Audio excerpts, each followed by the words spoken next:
Hey guys, it's Perry. Today we're doing some Diamond 2 coaching here. We're going to be doing 2 VOD reviews, a Viego game and a Kha'Zix game. Let's jump in, let's teach some concepts, and make sure the student understands what's going on with this gameplay. Um, okay, so your goal right now is what? You want to hit Masters, and you have 2 days left to the end of the season. Is that correct? Yep, 2 days left. Alright, so I'm going to try to teach you I would say, cheesiest slash, um, the best ways to get you some LP right away to get you a good early game. So I normally don't teach like this, but we're at the end of the season. I've been doing shit like this too. The first thing I'm going to show you is level 1 cheeses. So we're going to go with the regular just 5 point at the start of the game. And then we're going to assess the enemy jungler and see how strong the level 1 is. So this champion is a little bit annoying because you can't really beat him level 1 on a smite fight because of his Q. But let's say maybe the Kha'Zix game will see a better example. But let's say this champion is a little weaker, Echo, or like Evelyn, any champion who just doesn't have a secured smite, even Jarvan, you can always level 1 invade them. What I'm looking for us to do, if you want to print some early game leads, is either invade on this side or on this side.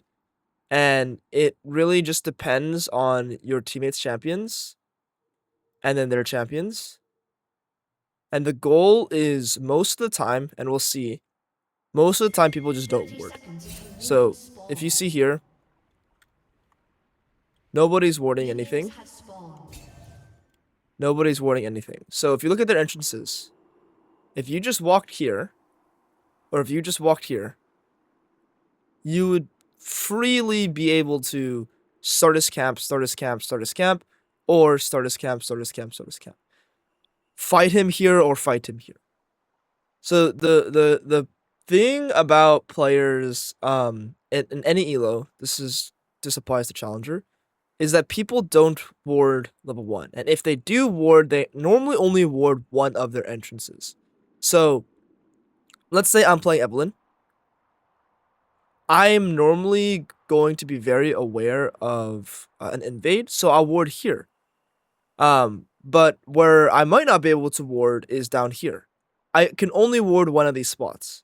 So then I'll have my teammate ward for me, but if my teammate doesn't ward for me, I'm screwed. Okay, the reason why this is so important to kind of show you is you want to be as creative as possible towards the end of the season to try and get these invades off, because it just sets you up with such a fat lead in the early game and it puts the enemy behind by so much. What you can do is, let's say you're playing against a champion like Nunu, for example, and Nunu goes here. What you can do, depending on your champion, you're playing Viego, Kha'Zix. Viego can do this, Kha'Zix can't really, because he doesn't really do Raptors well. But you could actually just run to his Raptors and do his Raptors while he's on his red buff. Just steal Raptors and then go back and play the game. Pretty much any +1 camp is really good. And the reason why, you just take one camp and you're happy. I mean, the more the merrier, sure. But if he's doing red buff and you're doing Raptors, you can't get anything else.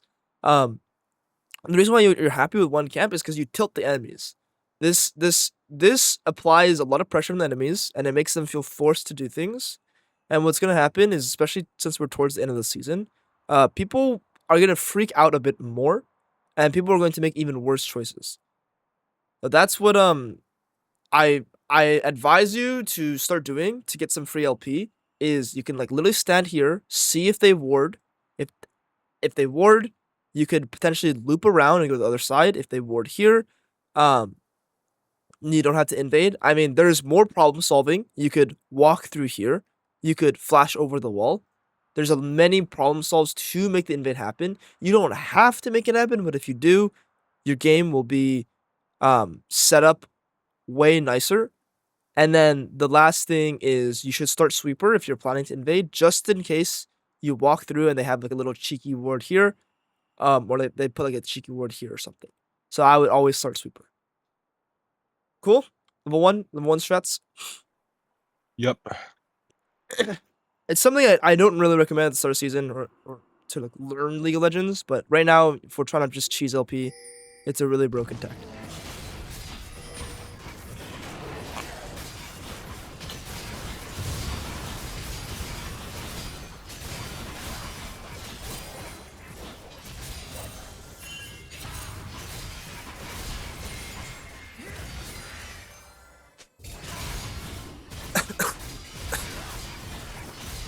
Okay.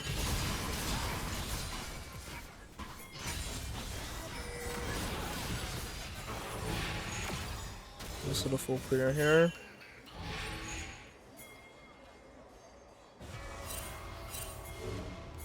Cool. This is good. Nice respect here. He's gonna get this crab. Yes. Okay.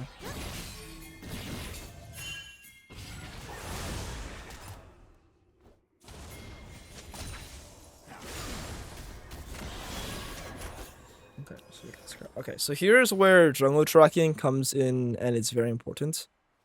So if we go back here, go back to the start of the game actually, we see this Nunu start his Raptors, right? It's very, very, very clear. When is his Raptors respawn? The timestamp. That's what we want. Like 20 seconds after crab spawns. 20 seconds after what spawn? Sorry. Crab spawns. Yeah, like it's a little later than 20. It's gonna be around 4 minutes on the dot. Because he'll clear this if you see when it dies. 145, 147, which means it spawns exactly at 4:02. Right? You add 2 minutes and 15 to this timer, and this spawns at 4:02. And you need to be really, really, really aware of this. Okay. What's going to make or break whether you can get to masters is jungle tracking. Okay. I will come out of this game with a substantial lead because I play for this camp. Your mid laner is winning just because the nature of assassin versus a mage, and TF is kind of a stronger mage. But what happens is you do everything correct up until this point here. This is great. Your bot lane is winning, and you're being very respectful. But right now, you don't win this crab. Right? This crab is not winnable. Because he has first entrance in the river, and this guy can literally Q smite, and the crab is dead. But he has... something's off about what Nunu's done. You hold tab, Nunu has 16 CS, you have 24. So there's two parts to this picture here. Right now, we know his Raptors are respawning, and we know he skipped 2 camps. If you go back to when he ganked mid lane, he was level 2, which means he skipped what? He skipped his krugs. Correct. Right? So when you're here and you see this, you need to know for sure, okay, his Krugs are up and his Raptors are respawning. So instead of walking through the river and getting nothing at 35% HP, 40% HP, recall, have item advantage, and run straight here and play for this. This one's a little harder because of top position. This one's a little harder. I wouldn't play for that. I would play for those Raptors. And then play for the crab, and then play for your camp sequence. But doing this is awful for your game. Does that make sense? How jungle tracking changes everything here?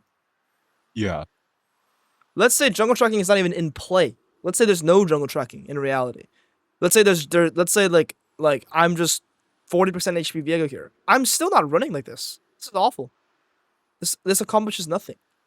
Especially because you're on vision like almost the entire time. You're just like walking like behind, like sluggish.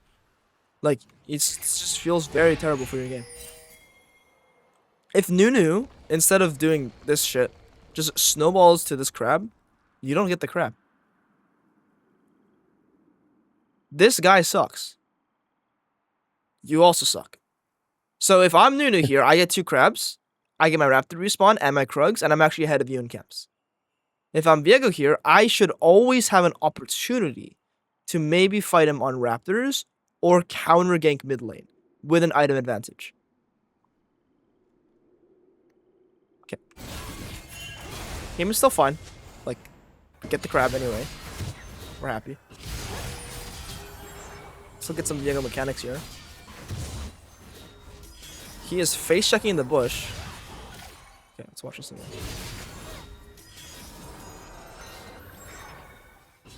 You are charging. Okay. I mean, you could charge a little longer.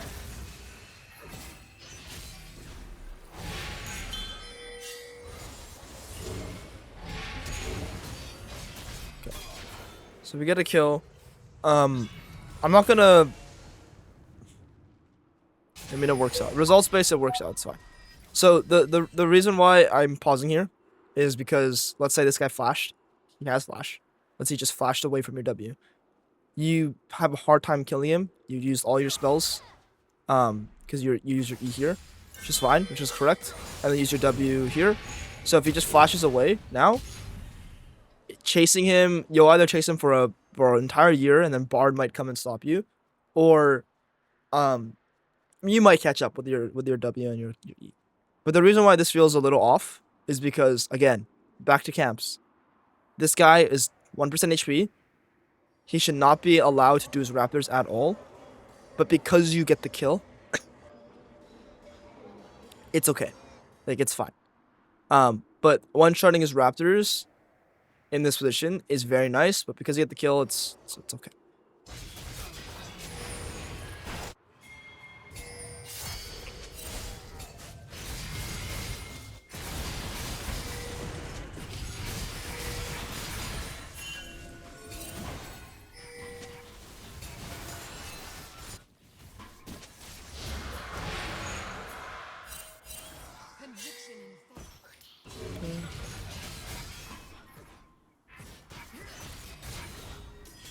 This is all good. This is fine.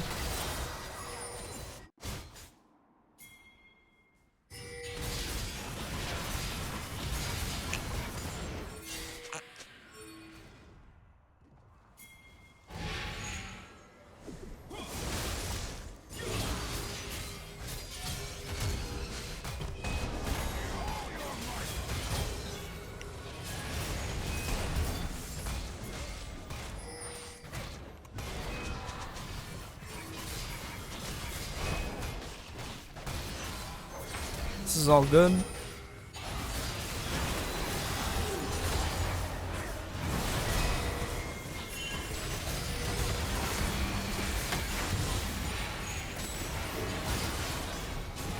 Very nice. Okay. For camps, we should have item too. Yeah, we have item.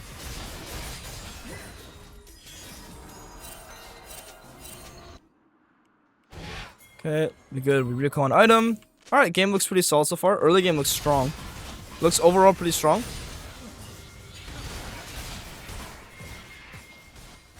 With 2 camps, we should play for the crab. Cool. Prio.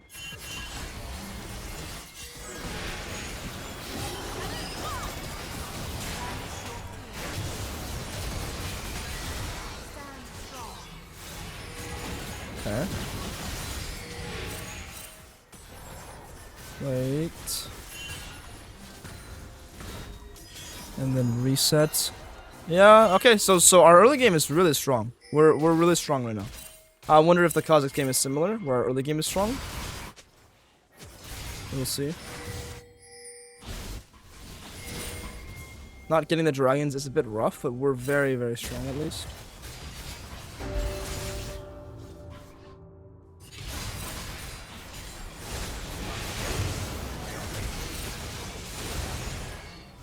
Okay. Okay, so at this point in the game, there's still an objective in mind, and let's see if you play for it. Yep, so really solid stuff. You have your idea behind getting items down really well, and you're playing for that really nicely, so that's really good. You're playing for your items very well. Now we have our items. Okay, so now the game kind of gets a little more real for what we can make happen. So let's see. Here. Okay. So I'm gonna teach you something here. This is whether or not you get a kill here. Okay, so picture Jax.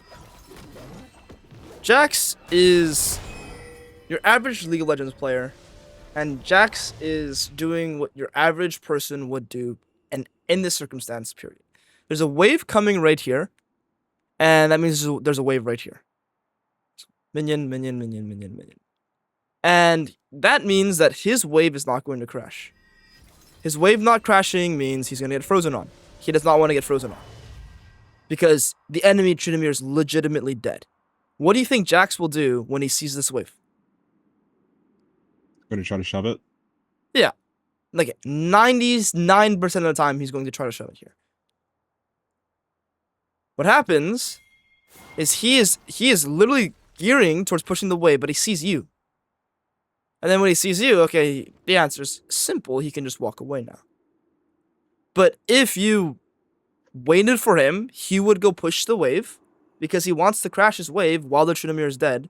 You have opportunity to kill this guy for free. And then that gives you another bonus kill. And these kills is what makes the game slip away or what gets it into your favor because you protect the wave, or you try to, and then you might be able to break the turret on top of that. But if you push this wave, and then you're put in a position like this, that can happen to you.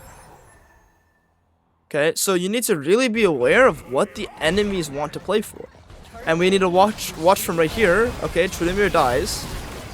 Nuna's here in this bush. Okay. Even if he's channeling recall now, you time it. Let's see, he's channeling recall now. 13:55. You show a few seconds before he'd even be done recalling. And that means if you are going for this next wave and you're trying to be aggressive on this timer, the enemies have an opportunity to make a play on you if they want. Versus, if you just wait here, Jax will go probably Q the wave, push the wave. If it doesn't Q, then you can either go around or you can go this way with your E on the wall. It sort of depends on his positioning, on his movement. But he's going for this wave 100% of the time here. That's what laners will do. And you'll see as I teach you throughout the rest of this game here, because this is the mid game now, that all the plays you're going to be making is relative to waves. The early game is the exact same. The early game is about waves as well.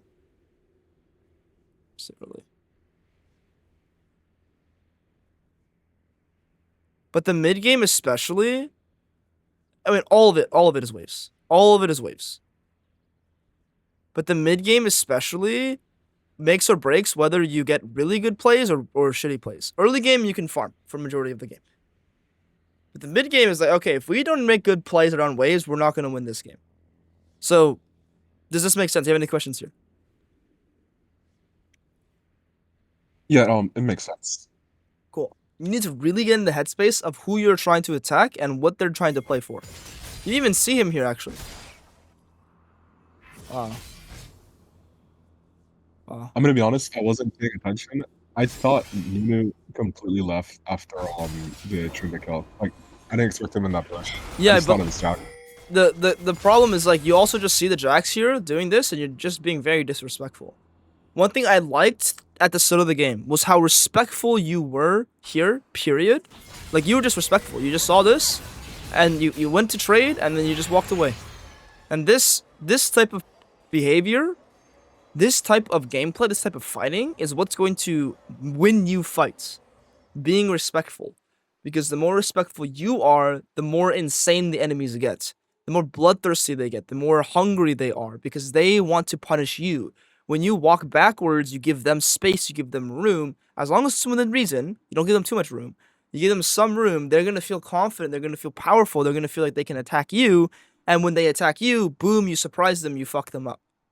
So, what I would do here is I still want to clear this wave. Okay, let's say I still want to clear this wave.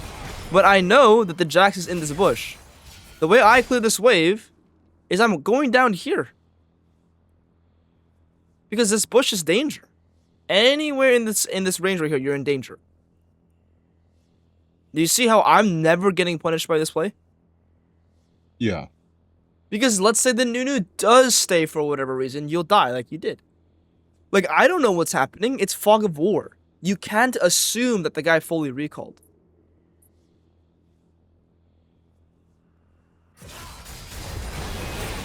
The Jax is a bit Thanos. This death here puts you off tempo from your Gromp Wolves all the way down in your sequence. It puts you away from your bot lane who's doing good. And it makes your lead a little less substantial than what it is. And the reason why this is so tragic in a game state like this is because you look at your comp and you look at this champion and you think to yourself, how the fuck do we win this game? And it's very possible, but you need to win your fights. And right now in this position, you're not really going to be able to win fights, because their guy is. I mean, not only is their guy ahead because of this guy, but because you also die here, so you're not punishing around the map. So it's a bit rough. Pretty much in a game state like this, where you're kind of outdrafted, you need to make perfect plays. This guy's gone.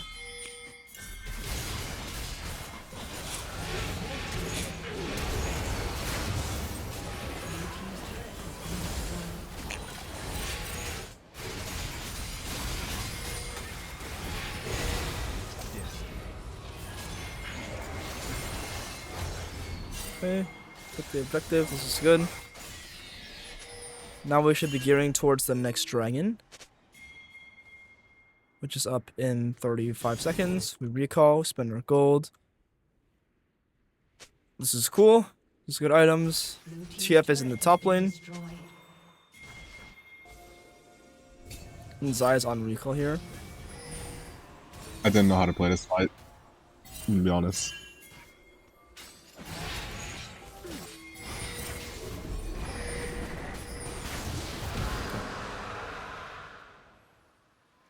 This is going to be something that you need to learn fast if you want to get to Masters. This is, again, going to make or break your mid-game play style. Your mid-game period. So out of base here, what do we see? We see a... and this is why information is so important. Okay? Information will make or break good decisions in the mid-game. So let's do an assessment top-down.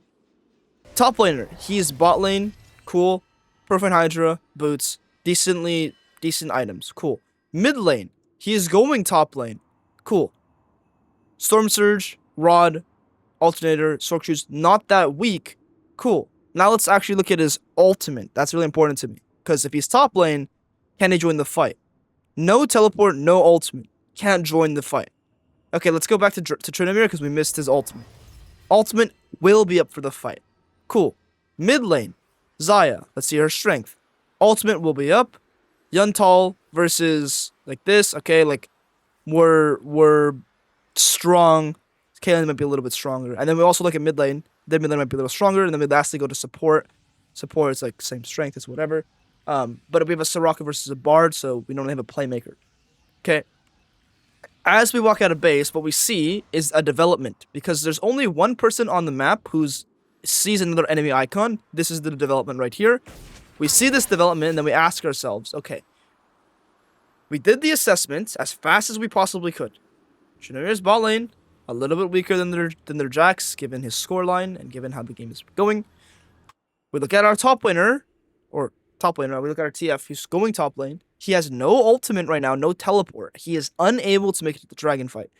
And then we look at our Xayah, who's like half HP, 25% HP. Soraka is going to trade her HP if she wants to heal her. If you're Xayah, you probably want to recall. So you ask yourself, okay, I don't know how to play this fight. My solution to you is you don't fight. Okay, you can't fight. I'm sorry. This is not a winnable fight for you. Your TF is literally top lane. You guys are down items. You guys are down setup. Okay, the next problem is not where people are or their conditions. It's what the map state looks like. No priority mid, meaning they have full first track to your jungle. This is a highly contested position, and you have no control over here. Without any control here, the game really, really, really fucking sucks. Because you walk in, you get chunked, you lose the fight. So what that means is you're giving them third dragon, and you're running top lane, and you're going to take the top through. And then your goal is maybe the Zed overextends and kills himself. And if he doesn't, you just take 800 gold right here. And that's all you can really do in a game like this. The alternative is you look at them in the dragon, and you smile. And that's what we did. We looked at them on the dragon, and we smiled at them. Right, that was it. We just looked at them, we put the Herald mid lane, and now this is a 5v5. And in this 5v5, we get a little pick, sure. The Nunu kills himself, and that's it. And that's all we got. We got 300 gold there. Instead, we could have got an 800 gold. Now, the reason why this play is so important, so important for you to make, is not just the turret. People misunderstand. Okay, I don't want you to just play for this turret. I want you to understand that right now they have your bot side lit up. Okay, if I look at their vision, you should know your bot side is lit, right? Ward here, I think you guys cleared a ward or two, but you're like, oh no, the bar just didn't place wards. But your bot side, like they have control. They have a lot of control. They have no control on the top side. So what you would do is ping your teammate to come to the top lane as urgently as possible, so they can come towards the top side immediately. And when they come to the top side, your Soraka, you have control, and then they will stagger in potentially to your top side, and you can maybe get picks. Or they'll freak out and they'll try to get someone to defend this turret. And then while they're trying to get someone to defend this turret, again, they're staggered, they're by themselves. Something is off with their formation, something is off with their defense, and then you are actually on the offense.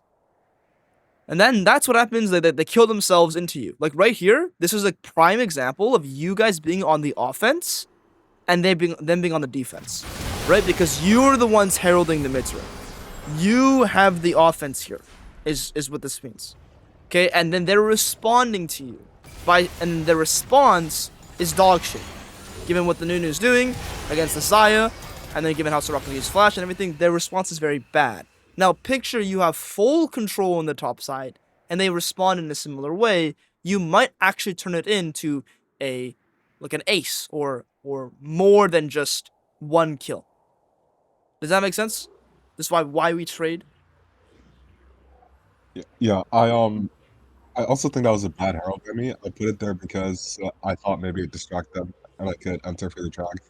Yeah, I mean you're stuck the moment you're in the bot side here and you didn't deploy top side, you're stuck to doing nothing. So you wanted to do something with the herald. That makes complete sense. Like that's fine. The problem wasn't when you're here and you're like S key doing nothing here. The problem is out of our base, we did not assess the map state. That was the problem. Hmm. Okay, but does it make sense why we kind of just have to give them third dragon? Are you okay with Yeah. that?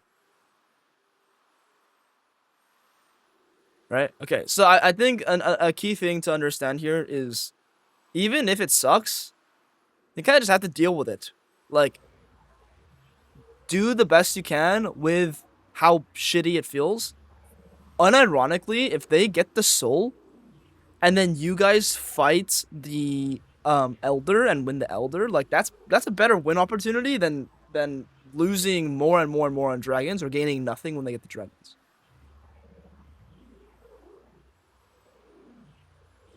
Anyway, that's a side tangent here. Um.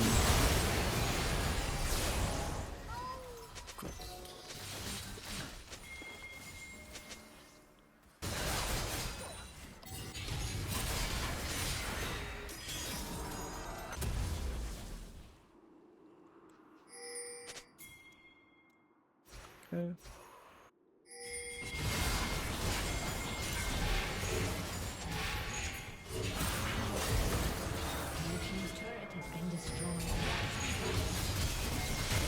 We found the pick of destiny. Good ult away.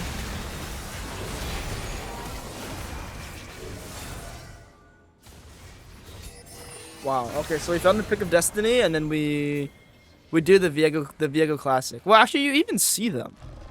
This is just this is, again, very disrespectful play from you when you see them like this.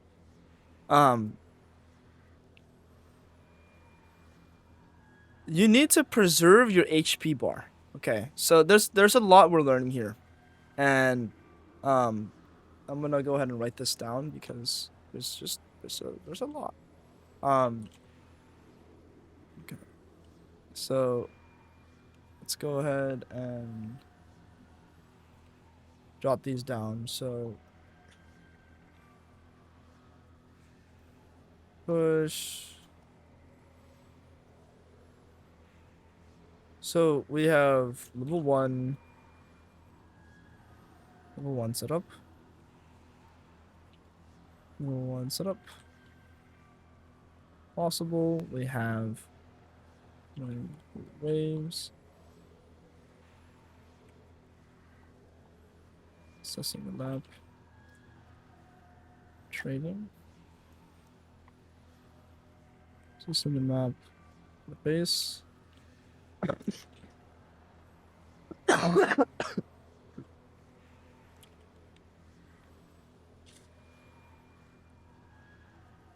Trading even it sucks, and then playing fights. Playing fights with more respect. Okay, playing fights, any situation with more respect. This is just a very disrespectful way of playing, and it's easy to fall into the trap of, oh, I just gotta reset. It's a 4v5. I feel good. I feel strong. I'm powerful. I'm able to win. But you actually need to zoom out a bit and realize what's happening. Right now in this position, your Tryndamere is top lane. He has no teleport. Okay, what this means is that their Jax has teleport over your top lane. And this is not a 4v5, this is a 4v4. Now, it's not only a 4v4, it's actually a 3v4 for you. Because you have 1, 2, 3, and they have 1, 2, 3, and they have a teleport. So it's actually 4, while this guy's catching a mid wave. And who's leading the 1 right here? It's you. I should rewrite this one, and like it should be... Okay. So, this is very easy to get ahead of yourself here. I just got a massive pick. The game feels good. I have a reset. Of course, I'm going to use my reset to try to punish them and chunk them. But you need to zoom out and understand what the actual situation is on the map. Yo, we just got 5 anonymous gifted subs. Thank you so much, whoever that was, bro. Appreciate it. Thank you, thank you. Cool. Do you understand kind of what I mean by playing fights such any situation with more respect? And this goes hand in hand with this top play right here, where you're walking through, and it's like, uh-oh, when you realistically should just be playing down here. Does that all make sense? Yeah, I got desperate and tried to force the bike pick, and I fucked up my arm. I mean, okay, let's say you go in here. You're not living. Yeah.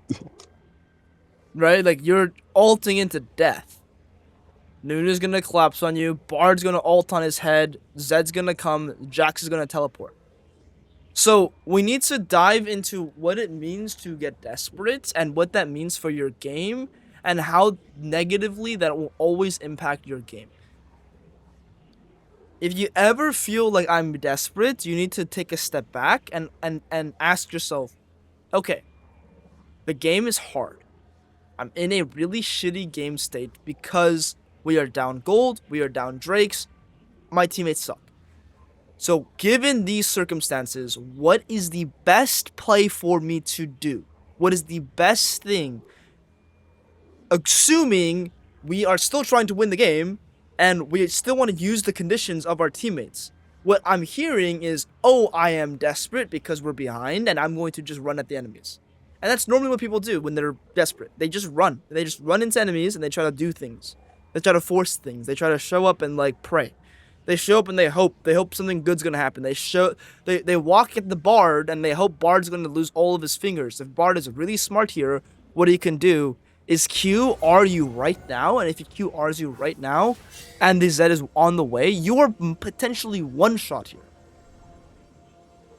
And this is why a higher performance players will shit on you here. Better Apex players will absolutely crush you here. Do you see this? Bard Qs you, ults you right here. It doesn't matter whether you're Caitlyn or Viego, you have really low base stats because you are going crit. And then Zed is right here. Boom, 2.5 items Zed, one shot. Nunu can walk forward, roll a snowball on you, one shot. They just saw the Xayah catch mid wave. They know Xayah's mid. Maybe they don't because they're bad, but again, the only reason why you're able to not die here is because they suck. Make sense? I'm asking. Yep, makes sense. Cool. All right. I think that this stage of the game here, this stage of the game is still fine. We just lose a little bit of our HP bar, which is fine. Here we see our E. Okay, we're going for Nunu. This is rough. So this actually costs us the game. Target selection. So Zed just W'd in. Okay. So this is the last piece of the puzzle. The rest of these concepts here will help you, in general, play better. But the last piece of the puzzle is actual fighting. Zed just used his W, and then he just used his ultimate. So he has no key conditions anymore. So what you need to like assess here is who's my target? Is it the Nunu who has Flash, Phase Rush? Is it the Bard who has E and Flash and ultimates? Or is it the Zed without spells? Do you see that here? Like what your target? Where you're targeting? Yeah. And then to add to the matter here, like our Zaya is coming into the fights and we need to play around the Zaya. I think what's happening a lot in what I'm watching right now is you're not really aware of where your teammates are. Which is why you're in this dragon position here and you're sitting in this bush and you're like waiting for a miracle, but your TF is top lane. Let's move forward with the game. It's correct, it's a recall.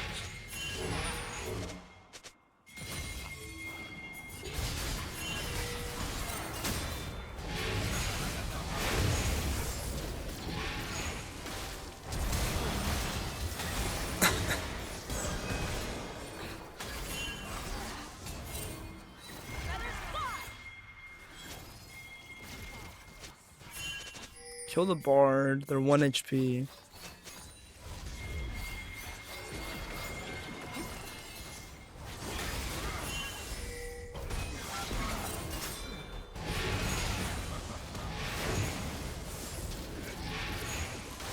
This is a disaster. I think it's fine to feel desperate, and I think it's clear that that's how you're playing. But I will tell you that in these circumstances, the more desperate you feel and the more desperate you play, the less likely you'll actually be able to win these types of games. You played this game very well, okay? Like throughout the entire early game, throughout even the start of the mid game, you played this game very well. You made some crucial mistakes that will cost you games. But I think the biggest thing that's costing you right now in this position is you're forcing things. You feel pressure, and this pressure is making you do really shitty, making you make really shitty choices. So again, whenever you feel that pressure, you need to take a step back, zoom out, look at the entire game. Also remind yourself that it's okay to lose games. If I keep performing like this, I will eventually climb. I will climb. I will win. I will win more than I will lose if I perform like this. So instead of trying to win the game and squeeze a win out of a lost game, keep playing good. Keep playing good League, because that's what got you here in the first place. Normally, when you just try to play good League instead of forcing plays, instead of feeling pressure to just do things on the map, you'll make better plays in the mid game, and you might be able to win the game. Have any questions on that concept? No questions.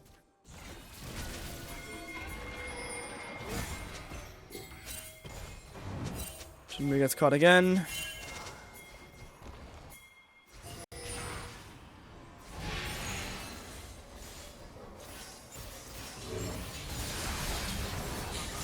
Let's pick here.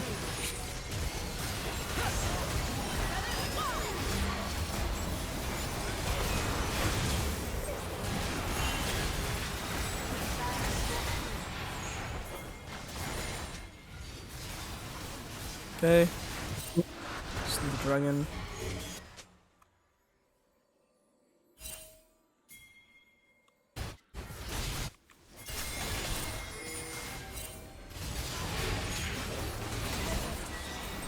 Nice pick. Oh my gosh. My friend. I call it my Hail Mary. This is you. This is you losing the game here. You could have won. Okay, this is a good W charge. This is good. This is good. Jax just used his E. You picked up the Bard. Jax has no E anymore. Your Xayah is 2.5 items. She's not weak whatsoever. Jax is E-less. Your Bard slash Viego with, well, you have 3.5 items, Viego. And their Jax has no E. If you just kill the Jax with your Xayah,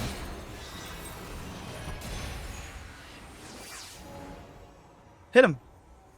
Kill him. Kill him. Do you see this?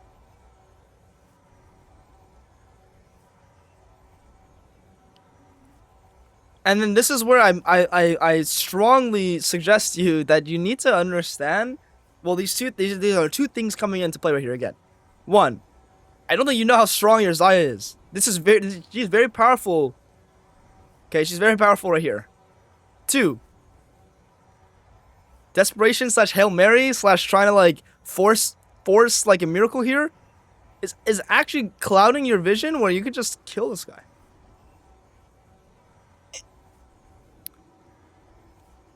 You see this? Questions? Yeah. I mean, do you see how like you forcing plays in this game is actually making you lose the game? What's gonna happen here in a second is, if you don't kill this Caitlyn, you will die, and they get Baron. I'm probably gonna see that in a second.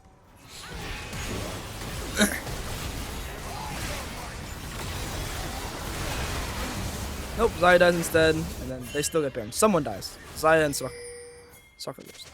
Okay. It's so sad to see, because if you just fought with your carry, if you just fought with your teammate, you win the fight here. But it's happened twice now in this last dragon fight. Not dragon fight. Otacon fight. Last Otacon fight, and then this topside river fight where you have a massive pick again. You put yourself in the best positions possible. And of course, it's not going to feel good because your teammates are losing and they're weak and they suck. But you still need to work with your chess pieces. There's still chess pieces on your board that you need to work with. Even though you're the queen on the board and you have all the agency and you have all the ability to do everything on the map, everything on the board, you still need to use your pawn, your knight, your bishop, your rook to do something on the map. Like, Xayah is not nothing here. Maybe you feel like Xayah is nothing. That's not the case. That's not true. And even if Xayah is a pawn, she can become a queen later on in the game. And she is. She has. Maybe she was a piece of shit earlier. She literally was like not doing anything for you.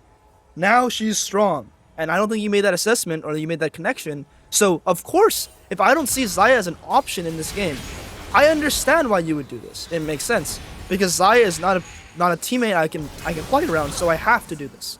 I get that. But you see how the logic is off. Yeah.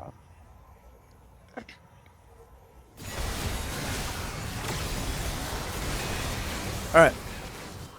I think from this point on in the game, nothing to look at. We're too far behind. We're a little too far behind. Yeah, that's awesome. Given their comp and given how strong their Zed is, or their Jax is, we're not winning this game. So, you forcing things is costing you. I'm going to take a look at this Kha'Zix game and we'll see. This one looks a little bit more rough because you have Smolder, Karma. It's just weak. I auto-piloted this one really hard. Okay. I think I played this at like 6 a.m. I didn't sleep.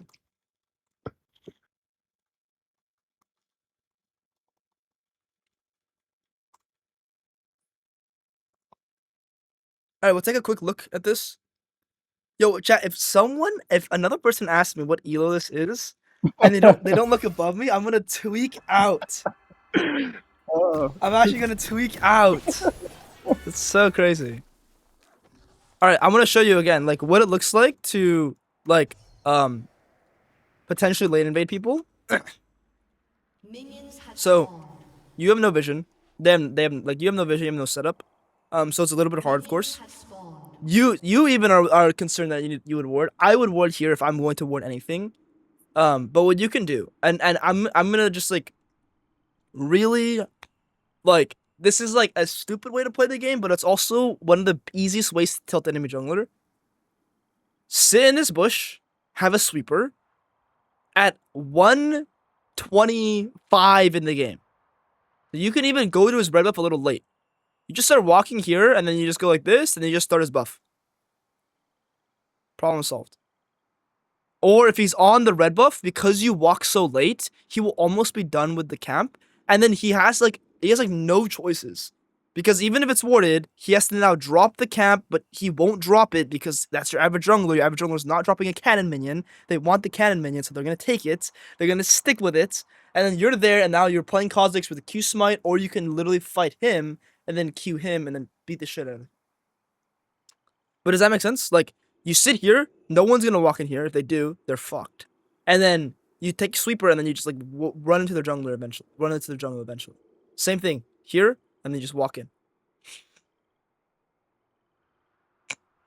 You have questions on this? Because I promise you this will just like win you games, win you positions.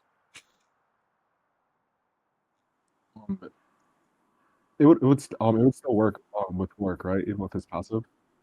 That's why I tend to not enjoy work as much. Well, what spell is Warwick starting? Level 1? I think it's Q, right? I don't fucking know actually. It's probably Q. Yeah, I mean he could W and then smite it, but like let's say he does W and starts smite, then he's fucked. So it must be Q. And the thing is like let's say you find him on his that's the thing. Like look at how he's doing this camp, right? Like he's not smiting the first camp. Like junglers are so stupid sometimes with how they're doing their camps. They're so disrespectful. I wouldn't say they're stupid actually. I would just say they're disrespectful. And they're disrespectful because they have no reason to fear a level 1 invade. And I honestly the way we're explaining this is completely fine. And I think it's probably optimal for his clear. I don't know that, but let's say it is. He's the Warwick player. He doesn't actually like fear a level 1 invade. Most players don't fear level 1 invade. So when they get level 1 invaded, they lose their fucking minds. Okay? And like let's say Warwick's here, he's not gonna clear it in the bush. He's gonna clear it out here because he wants to kite it towards his Krugs. And then you're just gonna sit here, Q auto smite. Oh fuck, I lost the red buff, and then he's gonna lose his mind.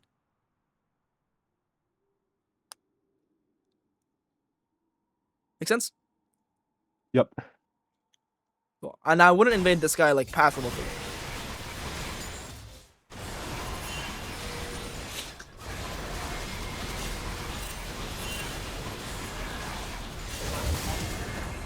Okay, your Kha'Zix is the goat.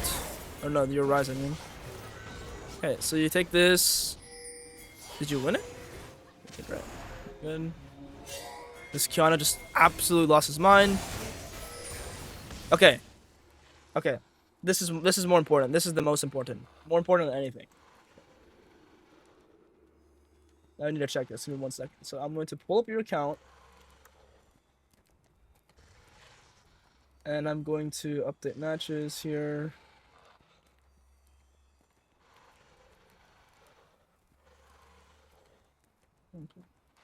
Yeah, I think this is probably the most important thing I'm seeing.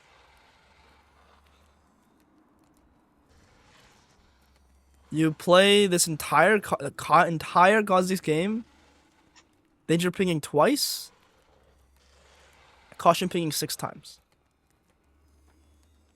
Bro, you need to ping. What about assist ping? What about on the way ping? Are you doing it with this Rise or something? No. Okay, your Rise doing this shit. He's just the goat. This guy's the goat.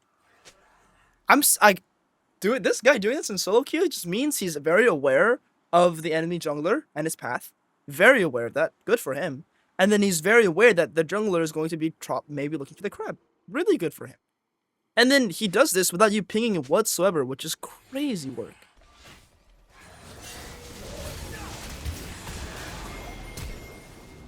Okay, so what like the last piece that will help you immediately is ping like your life fucking depends on it. I do not care how badly you piss teammates off. I do not care how annoying it may feel or seem. If you do not communicate to your teammates, they do not know how to play the game. They do not know how to um, make good choices. They do not know what's going on in your head. And given that you're putting yourself in winning positions time and time again, um, you need to adjust this immediately. Okay, because you just won your mid lane's lane. You just won jungle. The game is really good. Their Kiana is fucked here, and their jungler's coming out of base, and you're not pinging anything. You're not letting this guy know at all that the warlock can come. This guy lives off phase rush, but if he dies here, which he might in a second because it's Kiana versus Ryze, this guy's dead. It's tragic, right? It's Kiana versus Ryze. You could prevent all of this, but you don't ping. Your top laner is winning, and your top laner has no idea where the enemy jungler is. What did you ping? You pinged once. You pinged him one time. Ping him 15 separate times.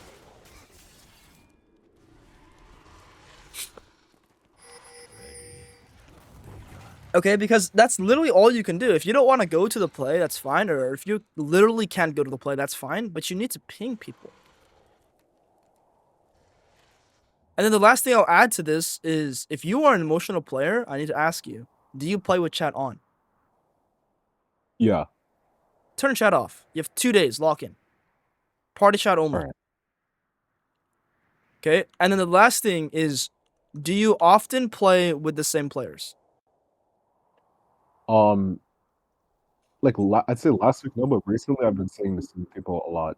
You've been seeing the same people a lot. Okay, Yeah. there's a setting in game that you need to turn on. Go here, hide all player names. Turn this on. All right. It does not matter who you're playing with, who you're playing against. Turn that on. Turn party chat off, or turn all chat off. Turn this into party. And then the last thing is start pinging more. You're not far off getting to masters, and I think it's well within reason. I think you've shown a strong performance. Okay, I think you've actually shown a very strong performance. But you need to actually lock in on every single one of these things. Okay, so level 1 is very simple. Level 1, if you can do it, do it. If you can't, don't worry. Move on from it. Okay? Playing through waves, just understand that every laner wants to clear a wave / play for a wave.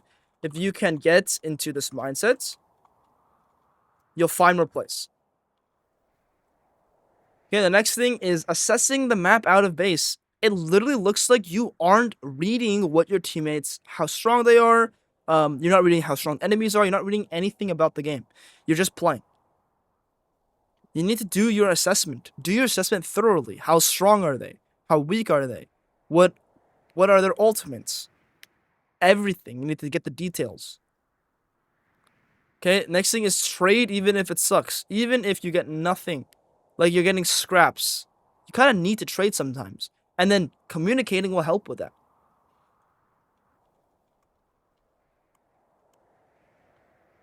Use more pings. You have to. Use more pings. And then stop forcing plays. Even if you were behind, you need to stop forcing plays. It is very clear you get emotional. It's very clear that you play worse. And then you start forcing plays. You're playing very well in these good games. Let me tell you. Let me be very honest with you. In these really good games you're playing, if you just put your head down and understand that, okay, I might lose this game anyway, even though I played a really good game, and it fucking sucks, and it's unfair, and it's awful, and this game is just so miserable, and if you just put your head down and you just keep playing, and you just keep making smart plays, and you keep doing the right things for your game, there is a much higher chance that you'll win than if you start forcing plays and giving into the chaos. Okay, I'll give a poker example. Sometimes you are dealt really shitty hands. Really, by far, shitty hands. You get a 2 and a 4. Or a 2 and a 3. I mean, like still, like, that's bad, but not the worst, because you can maybe hit something on the friggin' river. You can hit shit. Like, you still can. So let's say throughout the entire river, your entire team is inting. 3 losing lanes. The river is bad, your hand is bad. Okay, but then the last 2 cards ends up being really good for you somehow. You need to just, like, either pray for a miracle, which still means play a good game, or just concede your hand, move on to the next game, move on to the next position, and you'll be okay. Like at the end of the day, no matter what you are doing, you need to understand that playing optimally, no matter what game you're playing, no matter how shit the game is or good the game is, if you play optimally over an extended period of time, you'll win. And the extended period of time can literally mean the next 2 days. You just need to try playing optimally. Okay?